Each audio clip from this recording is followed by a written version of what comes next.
Assalamualaikum Ahilman. Waalaikumsalam warahmatullahi wabarakatuh. Perkenalkan nama saya Rima. Saya anak yatim piatu dari kecil. Beberapa bulan terakhir ini saya sedang mengurus perpisahan saya dengan suami saya.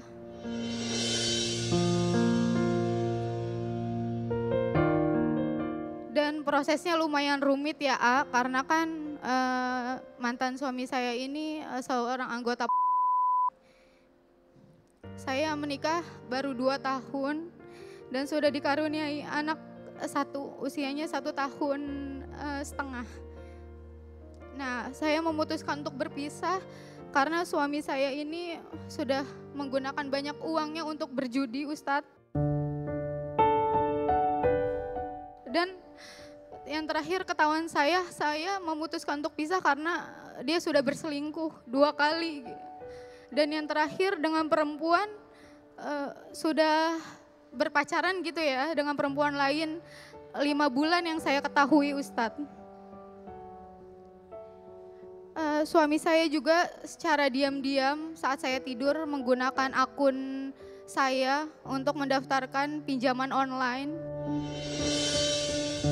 Ada beberapa akun pinjaman online itu totalnya hampir puluhan juta. Dan itu menggunakan nama saya. Nah, saat beberapa bulan mengurus pisah ini, suami saya juga kan saya menjual rumah Ustadz, rumah orang tua saya, jadi rumah waris. Nah, beliau juga menggunakan uang waris saya ratusan juta totalnya. Saya juga digunakan untuk hal tersebut gitu ya. Nah, saat mengurus pisah ini, saya bilang sama suami saya untuk membayar hutang itu karena janjinya dia meminjam. Dan jawabannya demi Allah semua hutangnya akan saya bayar. Pertanyaan saya Ustadz, bagaimana saya menjelaskan ke calon mantan suami saya kalau uang yang sebelumnya dia berikan setelah menikah adalah nafkah. Sedangkan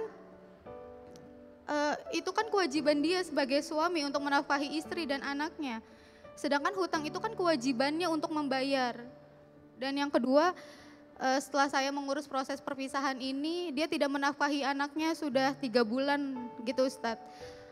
Bolehkah Ustadz saya meminta bahwa dia harus menafkahi anaknya? Bukan untuk saya, tetapi saya takut Ustadz karena itu adalah kewajiban dia.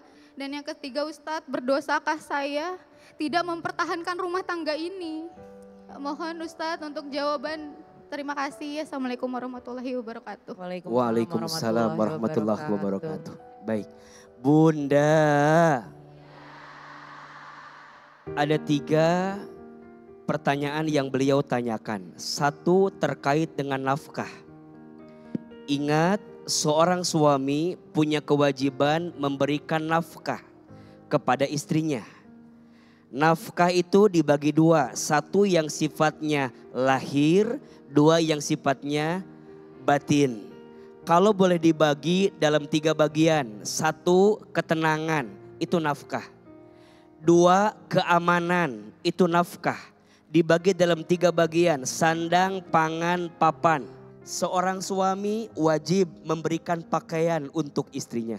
Seorang suami wajib memberikan makan untuk istrinya. 3, seorang suami wajib menyiapkan tempat tinggal untuk istrinya. Terlepas mau ngontrak, mau ngekos, mau beli, mau nyicil. Pokoknya ada tempat tinggal yang harus disiapkan.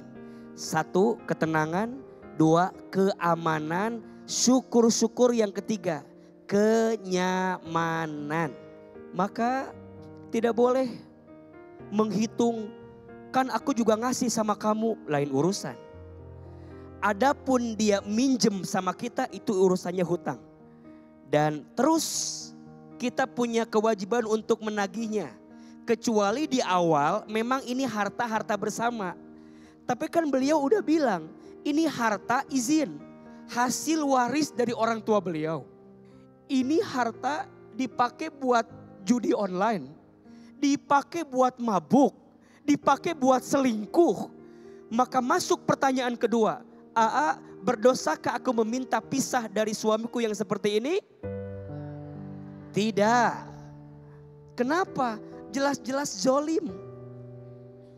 Jelas-jelas ada alasan yang kuat. Kecuali memang pada akhirnya dia mau berubah. Maka Mbak, kalau dirasa gak ada perubahan, kalau dirasa gak ada perbaikan, dan Mbak ngerasa gak kuat dengan rumah tangga ini, Mbak punya hak untuk meminta berpisah. Karena itu untuk kebaikan yang bisa kita hadirkan. Dan yang ketiga, ingat, tidak ada mantan anak, tidak ada mantan ayah. Sampai kapanpun melekat darahnya, sampai kapanpun melekat namanya, betul?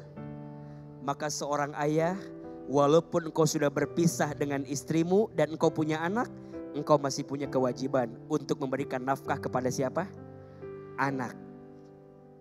Dan cukuplah berdosa jika ada seseorang yang melalaikan tanggung jawabnya kepada yang ditanggungnya. Mbak, jangan khawatir, berjalan terus. Hidup memang pilihan, kita butuh hidup untuk lebih baik ke depan. Insya Allah. Jadi awalnya itu sebelum menikah, ternyata suami aku tuh punya bermasalah sama 16 orang gitu. Nah 16 orang ini awalnya pas aku lagi kerja aku dipanggil lah nih untuk datang ke kantornya, karena aku kira kita lagi mau ngurus nikah kantor kan, dan semua berkas kan udah selesai. Nah aku dipanggil itu seminggu mau nikah. Pas aku datang ke sana dikabarin lah ternyata suamiku nih kena kasus nih sama 16 orang. Totalnya kerugiannya hampir 800 juta. Ini pernikahannya mau dilanjut atau enggak gitu kan. Terus aku kayak shock banget, maksudnya kita udah nyebar undangan, kita udah venue semua, pokoknya udah rapih lah ya, maksudnya udah tinggal duduk nikah gitu kan. Karena aku tahu alasannya seperti itu, akhirnya aku memutuskan ke kanitnya bahwa ya udah kita tetap menikah gitu. Karena kalau misalnya emang ujiannya ekonomi, aku bilang ya insya Allah aku juga masih bisa bekerja. Beberapa bulan setelah lahiran barulah dia berubah jadi jarang pulang segala macam. Jadi alasannya dia selalu ya kan saya beda sama yang lain. Kalau yang lain udah pulang ya kan karena dia harus nutupin karena kan dia nggak punya utang sebesar saya gitu. Sedangkan saya kan harus bayar ini ya kan karena hutang-hutang itu kan. Karena gemes aku kan, akhirnya aku cari lah nih cewek, aku samperin lah, aku suruh bikin dia surat pernyataan bukti bahwa aku mau pisah. Ya jelas gitu, si pelaku udah mengakui bahwa dia berselingkuh sama suami saya gitu. Setelah curhat, alhamdulillah jauh lebih lega banget ya. Maksudnya tadi tuh aku bener-bener geter banget, bahkan kayaknya aku nggak percaya bisa duduk di sini gitu. Ya Masya Allah, alhamdulillah banget aku bisa selega ini gitu. Ini nggak pernah aku rasain sebelum-sebelumnya sih gitu.